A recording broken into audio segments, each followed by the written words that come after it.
첫 번째 3부의 주제는요. 마음 교육이 삶을 바꾼다예요. 마음 교육이 삶을 바꾼다. 여기 연령대가 다양한데 우리가 마음에 대해서 초등학교, 중학교, 고등학교, 대학교까지 마음에 대해서 우리가 배워본 적이 있을까요? 얼마 전에 어제 수능이었나요? 국영수 사과, 우리의 어린 시절 학창시절 내내 국영수 사과. 정말 중요한 것을 우리가 배우지 않았다. 지금 선진국에서는 영국을 비롯해서 공립학교에 마음 교육이 교과로 들어왔습니다. 그리고 우리나라에서도 이제 서서히 고등학교, 중학교에서는 이제 방과후 활동이지만 대학에서도 교양 그리고 전공으로 들어오고 있습니다. 마음이라고 하는 것을 모르고 세상을 살아간다면 얼마나 우리가 혼란스러울까.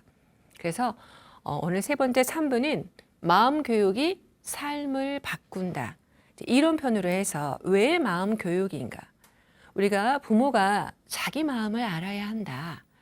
생명을 키우는 사람들, 생명을 가르치는 사람들, 부모와 교사, 교직에 있는 사람들이 자기 마음을 알지 못했을 때 얼마나 다른 사람한테 큰 영향력을 주는지요.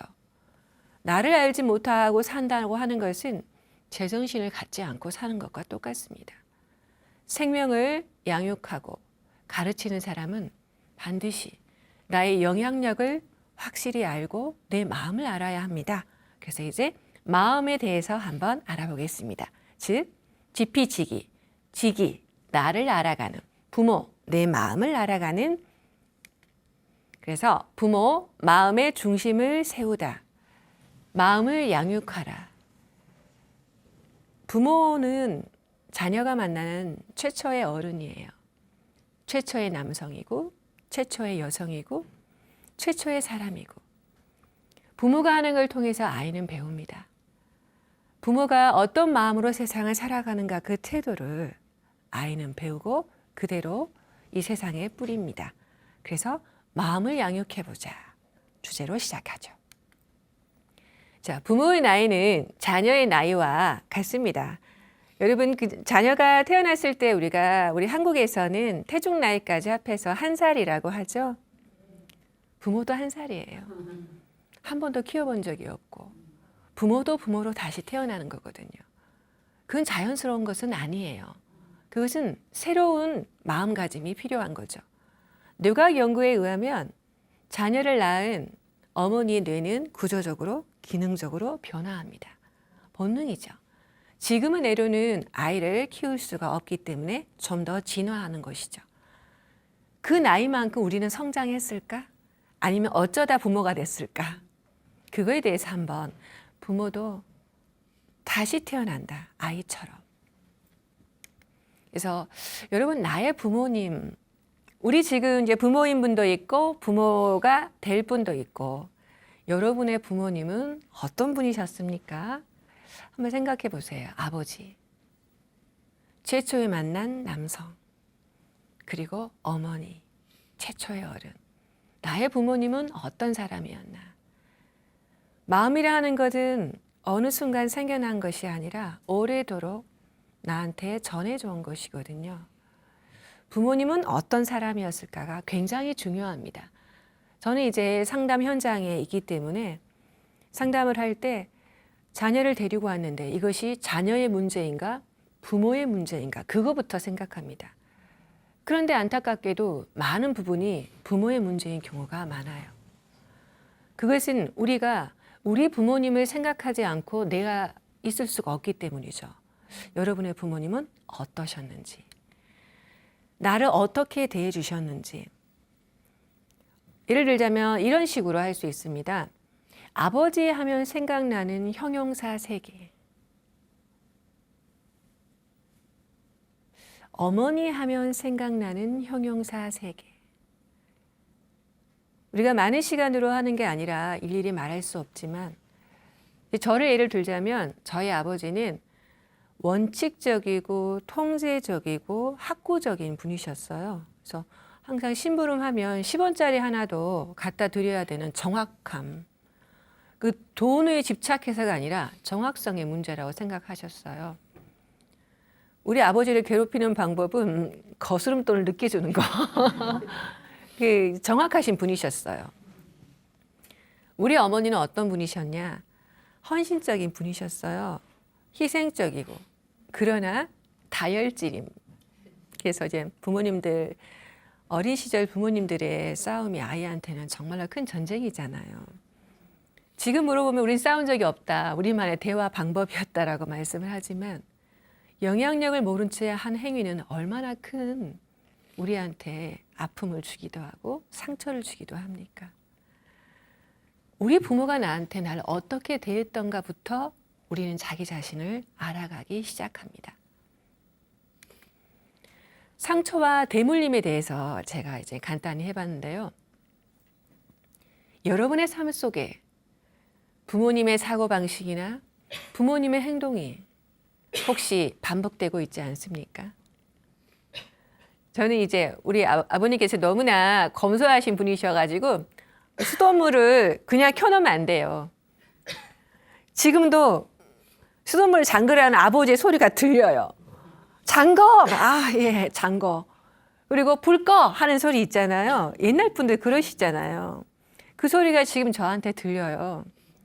그 행동 패턴이 저는 그렇게 살지 않겠다라고 다짐했으나 저도 역시 생각해보니 쓸모없이 버리는 걸 싫어하더라고요. 그다음 두 번째, 나 자신이나 가족에게서 채워지지 않은 기대와 열망을 다른 사람을 통해 채우려고 하는 동기는 없었습니까? 내가 부모님한테 받지 못한 거 배우자한테 받겠다. 불행의 시작 아닙니까? 배우자는 배우자일 뿐인데 내 무의식적인 기대를 알지 못한다면 끊임없이 싸울 수밖에 없습니다. 끊임없이. 그것은 나의 상처를 보지 못하기 때문에 타인의 탓으로 쉽게 원망하게 되죠. 부모에 대한 원망이나 불평, 억압된 것을 다른 사람한테 전가하고 있지는 않습니까? 내 삶을 살지 못하고 아이한테 내 삶을 주입하고 있지는 않을까요? 부모가 나한테 어떻게 대했고 내가 어떤 모습으로 살아가는가? 좋은 것도 대물림 되지만 상처도 대물림 됩니다. 저는 가족 상담을 할 때 이렇게 가족과 함께 얘기할 때 이제 따로 이제 아버님과 어머니를 따로 만나서 아버님의 아버님 또 어머님의 부모님 대해서 얘기를 해보면 그분들이 하세요. 제가 이런 태도로 하고 있습니까? 이렇게 얘기를 해요. 제가 제일 싫어하는 건데 그런 것은 엊그제 상담하신 분은 저는 아버지가 너무 통제적이어가지고요. 전 정말 자유롭고 싶었어요. 저는 아이를 자유롭게 키우고 싶어요. 했는데 아이 상담 목표는 자기가 원하는 것은 자유롭고 싶어요. 아이가 그렇게 썼어요. 자기도 모르게 대물려져 가는 게 있다. 그런 나를 알지 못하면 상처는 대물림된다. 그래서 상처 입은 내면은 아무리 애를 써도 상처를 다시 만들게 됩니다. 부모를 통해서 내가 좋은 부모가 돼야지 하는 마음으로 열심히 공부하죠. 이거 배웠어. 이렇게 해야지. 하루 갈까요? 그러지 않거든요. 그것은 순식간에 바뀌는 게 아니에요. 좋은 부모가 되겠다고 마음을 세우지만 상처 입은 손으로 상처 입은 곳을 만지면 독은 퍼뜨려지게 될 수밖에 없거든요. 그래서 부모가 자기 자신을 양육할 수 있어야 된다. 여기에서 부모 교육은 시작합니다. 그래서 좋은 부모의 시작은 자기 치유다. 저는 이렇게 얘기를 합니다. 아무리 좋은 부모가 되고 싶지만 내 상처를 내가 보지 못하면 그건 고스란히 영향력을 발휘할 수밖에 없습니다. 부모님에서부터 부모님. 아마 그 부모님도 그 부모님에게서 받은 것이 있기 때문에 그 부모님은 그렇게 하실 거예요. 세대로 전수되는 행동 방식이나 어떤 가족의 규칙이나 우리 결혼을 하게 되면 여러분 내 가족도 버거운데 다른 가족을 만나잖아요. 얼마나 버거운 일이 시작됩니까? 정말 내 가족의 상처도 있는데 다른 가족의 상처까지 기쁨이면 좋겠지만 떠안는 것이 또 가족이 결혼이다라고 할 수가 있거든요. 제가 이제 25살 때 일기를 우연히 제가 본 적이 있는데 제가 25살에 결혼을 했거든요. 제가 결혼하고 딱 8개월 됐을 때 이렇게 결혼을 비유를 해놨더라고요. 결혼하신 분들은 공감할 수가 있을 건데 어떻게 해놨냐면 저희 남편이 나랑 결혼하자 그리고 햇살이 환하게 비치는 거실에 환한 커튼으로 저한테 이리 와 하는 거예요. 그래서 너무 좋다 결혼해야지 막 다가갔는데 커튼이 쓱 젖히면서 거기에 시댁 식구들이 드글드글드글하고 막 나오시는 거예요. 좋은 분들이죠. 하지만 저한테 많이 버거웠던, 몰라서 버거웠던 그게 결혼이라는 생각이 들어요. 그래서 좋은 부모의 시작은 내 가족과 또 다른 가족의 치유에서부터, 즉 나의 치유에서부터 내가 어떤 것을 가지고 있는가 거기서부터 시작된다. 그래서 마음을 양육하는 것, 마음에 대해서 시작을 하는 겁니다. 그래서 저는 이제 부모 교육이 많이 열려요. 여기저기서 많이 열려서 많은 부모 교육 강사들이 어떻게 애를 다룹니다. 이럴 때는 이렇게 하시고 이런 기법을 써보세요. 애를 이렇게 합니다. 많은 기법을 말씀해 주세요. 그리고 한 번 듣고 헤어지잖아요. 부모 교육은요. 일회성 교육이 아닙니다. 100년 교육입니다. 내 어렸을 때 부모님도 부모님이지만 지금 나이 들어가시는 부모님의 삶조차 나한테는 부모의 어떤 삶으로 모델이 되는 겁니다. 일회성이 아닙니다. 부모 교육의 유효기간은 100년. 지속 가능한 부모 교육이라야 한다. 그러면 어떻게 해야 되는가? 그것은 마음이다. 내가 내 마음 제대로 볼 수 있는 힘이 있다면 그 힘은 자녀에게 전해진다. 나 자녀 다 키웠어요. 이제 3호. 지금이 시작이죠. 왜? 부모 교육이 중요한 것은 부부예요. 가족 체계에서 부부 체계가 흔들리게 되면 결혼한 가족들, 결혼한 자녀들은 또 흔들립니다. 부부 체계가 흔들리면. 그러면 흔들리는 부모 속에서 부모는 또 자식한테 심리적인 의지를 하게 됩니다. 끝까지 인생을 통해서 부모 교육은 지속 가능한 그리고 마음 교육이어야 한다. 이렇게 생각해 볼 수 있습니다. 이해가 되십니까? 네. 그럴 것 같죠? 네. 정말 그래요. 마음이라는 거예요. 그래서 이제 제가 여러분과 함께 할 것은 마음 챙김에 기반한 부모 교육이에요. 늦지 않았죠. 지금이 시작이에요. 왜? 나는 아직도 부모이니까. 나는 아직도 남은 삶으로서 부모로서 보여줄 게 있고 나로서 살아갈 수 있으니까. 부모와 자녀 모두 자기 삶의 리더로 성장하는 방법에 대해서 한번 이야기해 보겠습니다. 자, 마음. 마음이 뭘까? 우리가 마음은 뭐냐? 알 수 없잖아요. 마음은 얼마나 변합니까? 마음을 잡을 수도 없고 집을 수도 없고 마음이 뭐냐? 마음에 대한 대중적인 연구가 하나 있어서 여러분과 함께 볼게요.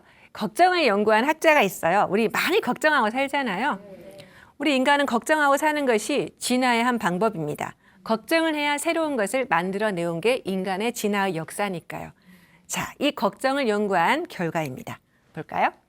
심리학자가 수많은 사람들의 걱정을 모아서 연구를 해봤더니 걱정의 40%를 연구해보니 절대로 일어나지 않을 걱정을 하고 있더라. 30% 이미 일어난 게 또 일어날까 걱정하는 거죠. 자라보고 놀란 가슴 이렇게 손뚜껑 보고 놀란다고. 그 다음에 걱정의 22%는 사소해서 무시해도 좋을 일을 그냥 붙잡아 걱정하는 거예요. 우리가 그 사람의 걱정의 수준을 보면 삶의 질을 알 수 있잖아요. 예를 들어서 나 요즘 살 좀 빼야 되겠어. 그 사람 잘 살고 있는 거죠. 그 정도의 걱정. 생존을 걱정하는 사람도 있는데 사소한 것도 걱정거리. 그 다음에 4%는 바꿀 수 없는 것을 걱정하고 있더라. 마음은 그런 거예요. 붙들려지거든요. 그런데 걱정의 4%는 우리가 바꿀 수 있는 것, 정말 해야 할 걱정이 4%더라. 그럼 우리가 이거를 정리해 보면 여러분 이렇게 해요. 바꿀 수 있는 일이 4%고 일어나지 않을 일이 40%고요. 그 외에 과거나 사소한 56%. 그렇다면 우리는 96% 속에서 어쩔 때 삶을 소진해 갈 수도 있겠다. 무슨 말씀인지 아시겠죠? 사람들이 명상이 뭐예요? 그거 도 닦는 거예요? 라고 얘기하는데 그렇지 않아요. 명상은 아주 과학적인 거예요. 에너지의 효율성에 대해서 얘기합니다. 우리 4%만 걱정하고 살자. 근데 그게 되나요? 진짜 어렵죠. 96%를 어떻게 놓아버릴 수 있는가에 대한 이야기입니다. 명상은 마음의 효율성, 에너지의 효율성에 대한 과학적인 접근입니다. 바꿀 수 있는 거 4%. 그래서 우리가 마음을 길들일 수 있다면 우리는 4%, 이 4%의 우리 에너지의 삶을 우리 인생 유한합니다. 그 유한한 삶에 투자할 수 있어요. 우리 예를 들면 이러잖아요. 이제 여기 여성분들이 있는데 뭐 제사나 명절이 되면 이제 다가오면 걱정을 시작하잖아요. 그죠? 그래서 한 달 전부터 머리에 전 붙여요. 머릿속에서. 전 붙이고 이미 시장은 다 봤어요. 머릿속에서. 한 달 내내. 그리고 이미 피곤해. 그래가지고 가가지고 아휴 그래서 이미 피곤하거든요. 근데 여러분 우리 뇌가 쓰는 에너지가 우리가 먹는 열량의 4분의 1입니다. 엄청나게 피곤한 거예요. 그거. 진짜 피곤한 거예요. 그 쓸모없는 걱정하느라 우리 인생이 얼마나 망가질 수 있어요. 4%만 걱정하고 살자. 진짜 이거 배우면 재밌지 않겠습니까? 네. 정말 재밌어요. 제가 명상을 접했을 때, 야, 이렇게 살아야 되겠구나.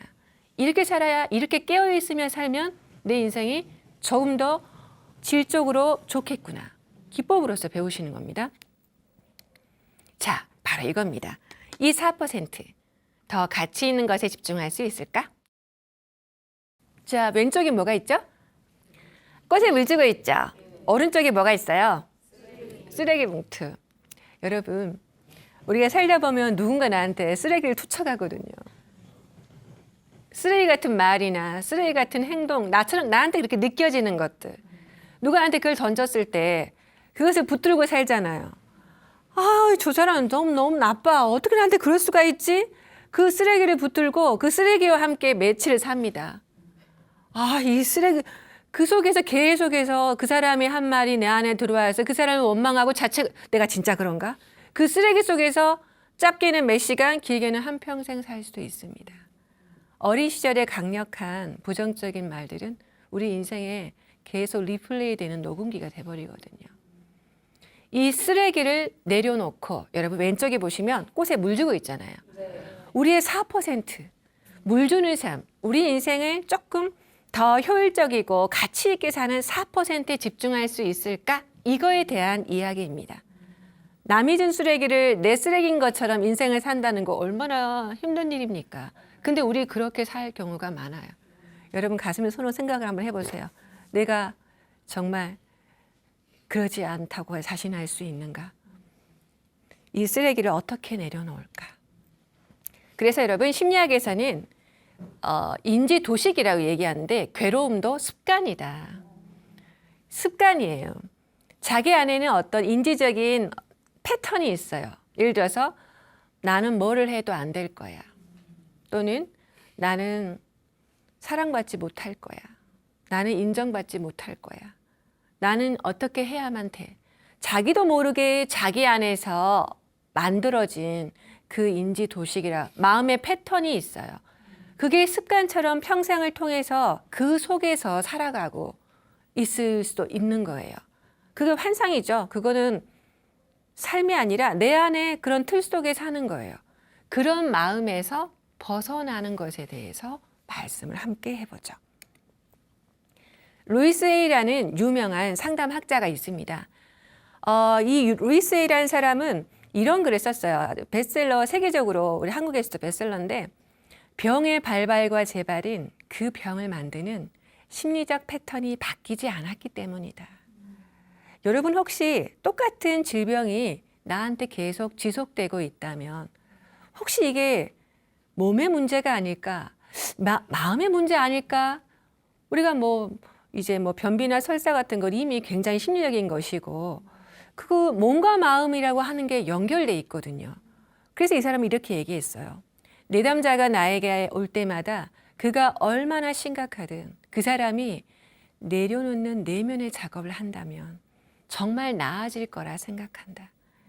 우리 한참 스트레스다. 요즘은 또 트라우마란 말이 유행이잖아요. 그런 것들을 우리가 내려놓지 않고 살았을 때 우리의 몸은 얼마나 고통을 받는가.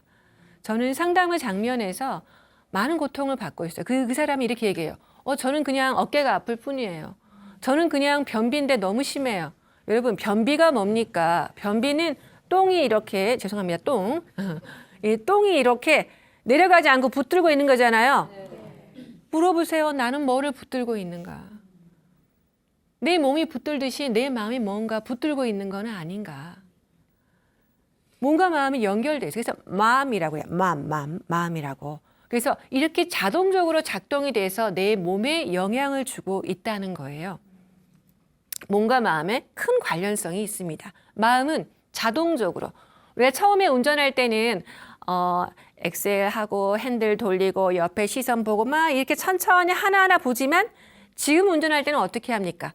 그냥 자동적으로 그냥 돌리고 빵빵 자동적으로 하잖아요. 마음이 그렇습니다. 마음이 그렇습니다. 마음은 자동적으로 그렇게 길을 가고 있어요. 어떻게 내려놓을까? 많은 사람들이 얘기합니다. 아이, 내려놔. 그 걱정 왜 해? 내려놔. 내려놔집니까? 한 번도 내려놓는 방법을 배운 적이 없어요. 근데 말로는 내려놔. 그 말 때문에 더 붙들리게 되죠. 뭘 내려놔? 어떻게 내려놔? 알 수가 없는 거죠. 우리는 내려놓는 방법을 배우려고 합니다. 어떻게 내려놓을까? 한 번도 자, 멈추세요. 내려놓으세요. 어떻게 멈춥니까? 배워본 적이 없어요. 오늘 그거에 대해서 한번 해볼게요. 생각이나 감정은 여러분 아까 앉아서 잠깐 1분 체크인 했을 때 몸은 여기에 있지만 영혼은 다른 데 있잖아요. 오늘 끝나고 뭐 해야지? 이건 언제 끝나나? 이거 재미있으나? 재미없으면 어떡해? 막 수많은 생각이 지나가잖아요. 그 마음속에 헤매고 있잖아요. 그런데 이 우리 마음은, 우리의 생각은 당연한 역할이에요. 우리가 그 엔진 공회전 하듯이 머리는 당연히 그 역할을 하고 있어요. 그런데 우리는 이거를 붙들려고 하거든요. 어떻게 내려놓느냐? 자각입니다. 내가 또 이런 생각을 하고 있구나. 마음 밖에서 마음을 보는 것입니다. 여러분, 컵에 흙탕물이 가득 차 있어요. 우리 마음이 흙탕물일 때가 참 많잖아요. 비유하자면 우리는 그 흙탕물인 물을 정리하기 위해서 이렇게 컵을 막 이렇게 어떻게 하면 더 흔들어요. 그런데 흙탕물인 물을 정리하는 방법은 간단해요. 앞에 딱 놓고 한 발짝 물러서서 스스로 정돈되기를 기다리면 되는 거잖아요. 내 마음 밖에서 마음을 보는 겁니다. 한 걸음 떨어져서 지금 내 마음에 부정적인 생각이 있구나. 지금 내 마음에 우울한 생각이 가고 있어. 이렇게 나 우울해. 이게 아니고 여러분 오늘 저랑 이렇게 마음에 대한 공부를 하고 나서 언어가 바뀝니다. 어떻게 하냐면 예전 같으면 나 짜증나. 나 우울해. 이렇게 하잖아요. 그런데 이제 그렇게 하지 마시고 내 마음속에 우울이 지나가네. 굳이 붙들진 않겠어. 지나가는 거니까요. 내 마음에 짜증이 지나가네. 그럴 수 있지. 여러분, 파란 하늘에 먹구름 하나 지나가면 안 됩니까? 지나갈 수 있습니다. 지나가는 거를 한 발짝 물러서서 내 마음속에 이런 생각, 내 마음속에 무시당했다는 마음이 지나가고 있구나. 근데 우리 보통은 그 먹구름 속에 하나가 돼버려요. 이미 깜깜해. 한 발짝 물러나는 것, 알아차리는 게 자각입니다. 그래서 이제 마음 챙김 부모 교육은 바로 여기에 근거를 두고 있습니다. 자, 마음 챙김 혹시 들어보셨나요? 들어보셨구나. 마음 챙김은 지금 처음에 의학적인 접근에서 원래 동양의 명상에서 동양의 불교에서 시작한 건데 뇌과학의 아주 혁명적인 발전으로 인해서 다시 외국에서 들어오고 있어요. 그래서 의학과 심리학과 교육학에서 마음 챙김을 지금 아주 활발하게 뇌과학의 연구로 인해서 얼마나 우리 뇌가 바뀔 수 있는지 마음을 바꿈으로 인해서 뇌가 바뀌고 삶이 바뀌는 것을 증거 기반적 연구가 계속되었거든요. 그래서 이제 마음 챙김 이거 딱 하나예요. 정말 딱 하나예요. 단순해요. 지금 이 순간, 지금 내 몸과 마음에서 일어나고 있는 경험을 알아차리는 거예요. 아, 지금 내가 이것이 빨리 끝났으면 좋겠다는 마음이 있구나. 그럴 수 있잖아요. 생각은 다 할 수 있어요. 아, 지금 내가 좀 뭔가 긴장이 있구나. 자, 그런데 판단 없이. 근데 우리는 판단하지 않기가 정말로 힘들어요. 판단 없이 있는 그대로 그걸 본다는 게 얼마나 어려울까요? 여러분, 이런 연구가 있어요. 남성과 여성이 데이트나 소개팅을 할 때 딱 그 사람을 보자마자 3초 안에 스캔합니다. 딱, 내 스타일이 아니야. 3초면 끝나요, 3초면. 그래요. 느낌, 맞아요. 선입견이 우리는 지금까지 살아오면서 판단하면서 결정하면서 살아왔기 때문에 이게 습관이 돼 있어서 바로 딱 판단이 들어요. 이거 아니다. 그러면 아닌 거예요. 저 사람 약속 안 지키네? 나쁜 놈, 바로 판단. 이렇게. 정말 판단이에요. 내가 판단하고 있음을 알아차리는 거. 그것을 우리가 할 수 있어요. 내 안에 판단이 있구나. 나 지금 너무 불편해 하면 금방 불편해지는데, 내가 지금 불편함이 있구나라고 한 발짝 떨어져서 이걸 받아들이는 연습입니다. 쉽게 되지 않아요. 간단하지만 쉽게 되지 않아요.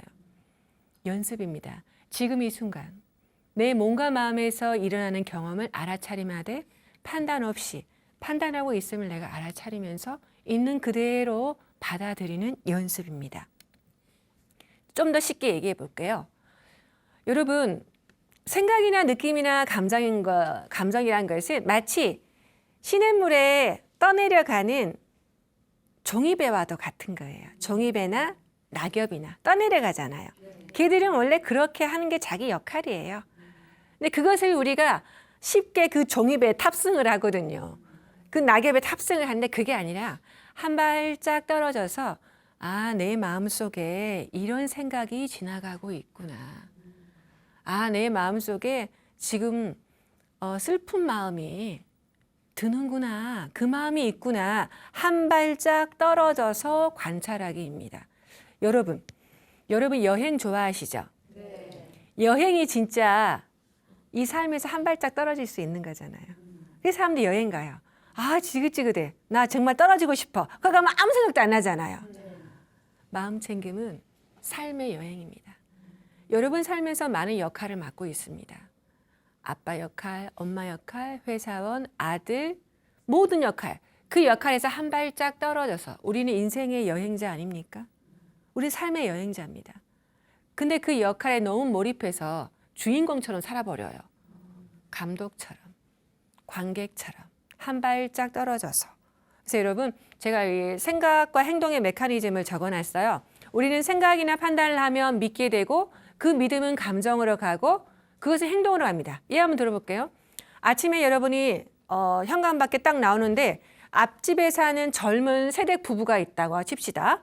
근데 그 부부가 내가 안녕하세요 했는데 인사 안 하고 확 지나가 버렸어요. 그 어린 부부가 말이죠. 그랬을 때 여러분 마음에 어떤 생각이 들까요? 뭔가 무시당한 느낌이 들겠죠? 또는 저 사람 나를 못 봤나? 참 멋쩍네. 내가 참 나이 들어가지고 저런 수모를 당하나? 이럴 수도 있잖아요. 그런 생각이 지나갑니다. 근데 가만 생각해 보니까 저 사람들 저번에도 그랬어. 이 믿음이 됩니다. 감정, 화가 납니다. 요즘 젊은 것들은 진짜 화가 납니다. 행동, 복수합니다. 가버려요. 이게 순식간에 확 일어납니다. 근데 여기서 멈추는 건 뭐냐면 내가 이럴 때 무시당했다는 생각이 있구나.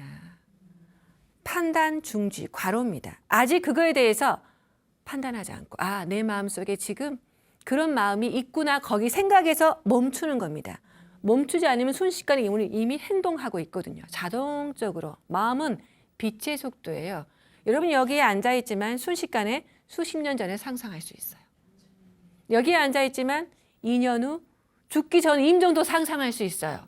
마음이란 엄청나게 빠르고 시간도 공간도 없습니다.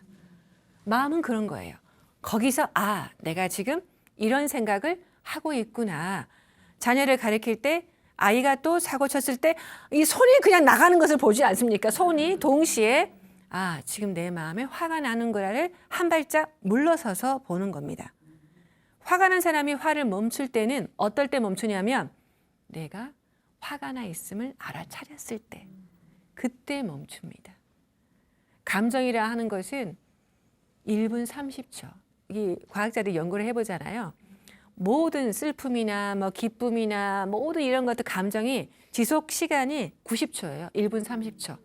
근데 우리는 그 1분 30초의 화를 몇 날 며칠 몇 년 낼 수 있는 이유가 뭐냐? 그 감정에 계속 생각이라는 연료를 부어요. 타당화하고 합리화하고 그래 내가 잘했어. 아 정말 계속 생각의 연료를 부으니까 그 감정이 오래 가는 거예요.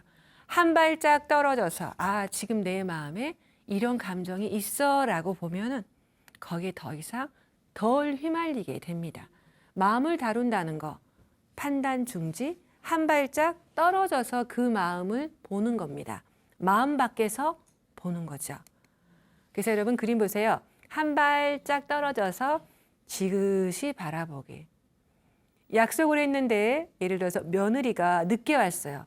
나 열심히 하고 있는데 근데 마음에서는 화가 나잖아요. 당연히. 근데 그게 화를 낸 게 효과적이지 않아요. 한 발짝 떨어져서 오느라 고생했다.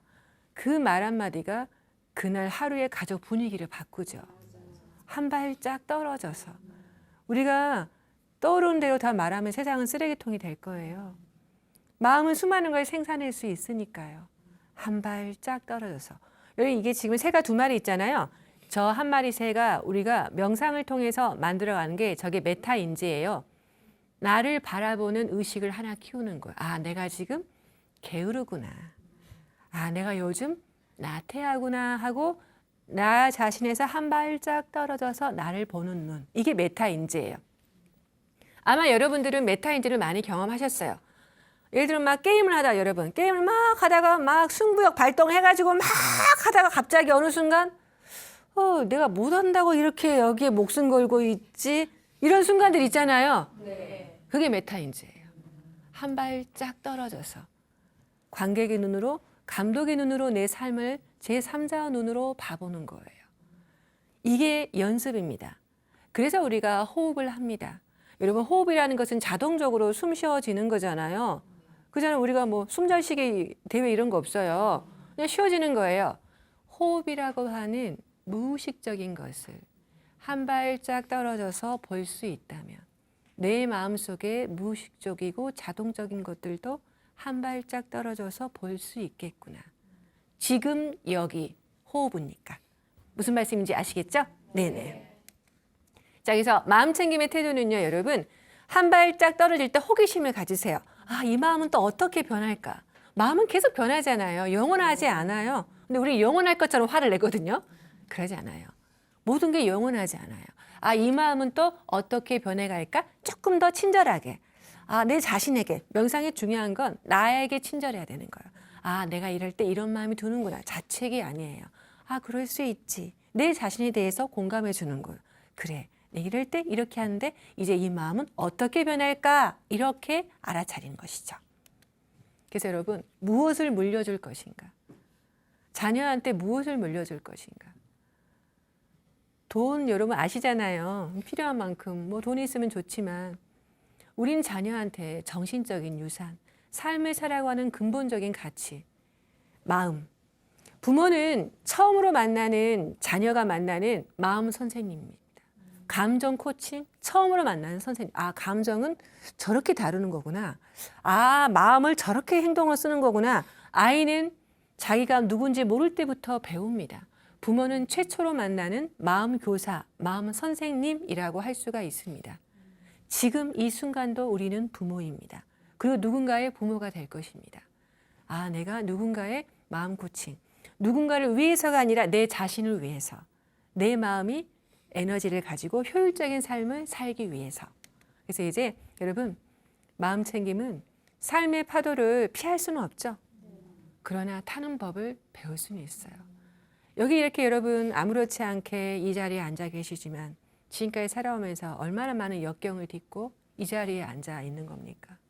그 파도를 얼마나 많이 만나셨습니까?